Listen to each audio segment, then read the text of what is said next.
Connor Holm, you wind up 13th. You'll be 9 points back heading to Wilkesboro, and after everything that happened tonight in Tri-County, does that feel like a win?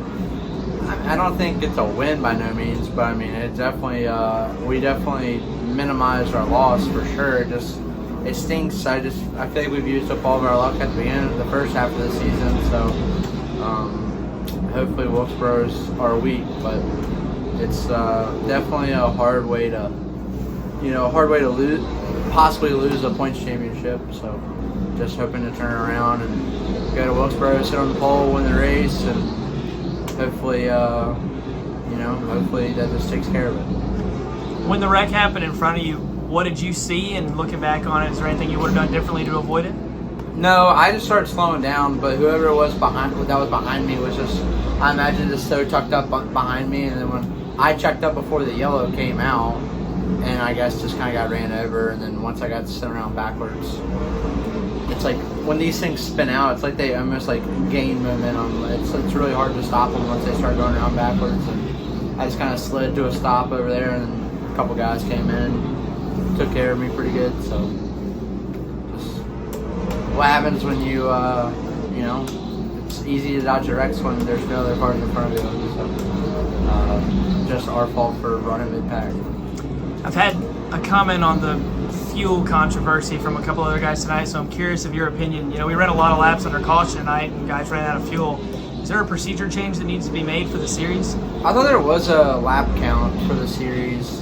I didn't really pay, honestly, like my race was already altered at that point, so I didn't really pay much attention to it, other than I wanted to run all the caution laps we could, because I knew that we were pretty good on fuel and everybody else seemed to be dropping like flies. So I was hoping we would just keep running caution laps and more guys would keep running out for my points sake. But as far as like just kind of a bird's eye view of it, I mean, I don't know. Like I said, I thought the tour had a lap count, and if they reached that lap count and they pulled they gave you an opportunity to fill up X amount, however much you really wanted. And I don't know. That's the hard part about what we do without the pit stop procedures and stuff like that. It definitely just, you got what you got. So I think it's either you just keep on battling, keep on fighting the fight with it, or at least like reintroduce a lap count. Like if we reach 50 laps of caution, just do a full, basically a 3-minute comp caution and let everybody put 5 gallons or 10 gallons in it or something like that, and resume the race in the same order you came down pit road. So I'm no brainiac. I'm not a race director, so I'm sure there's lots of smart people over there. They'll figure it out. Final question, and kind of a two-parter for you. Part one, you guys brought a lot of speed to Martinsville, and it didn't play out the way you wanted, but do you think that can translate over to Wilkesboro? And part B, what is your mindset going into Wilkesboro, knowing you'll have 9 points to make up?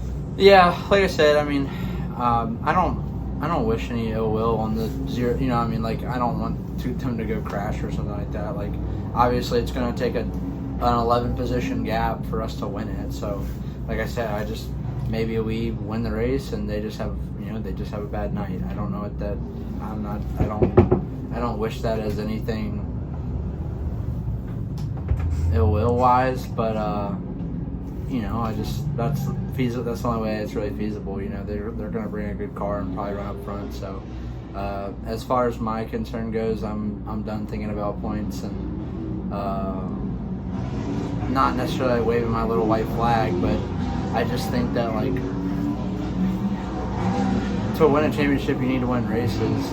Yeah, we should probably have 3 wins this year, but I just think that if we can go into Wilkesboro and cap the season off with maybe a pole and a win, that's all we can ask for.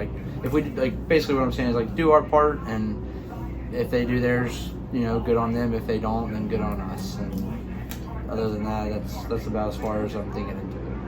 Thank you. Hey race fans, I'm Chase Folsom with Frontstretch.com. If you enjoyed the short track video you just watched, please be sure to subscribe to Frontstretch Grassroots on YouTube for more Cars Tour, ARCA, and other grassroots racing content. Check out Frontstretch.com for all your racing needs.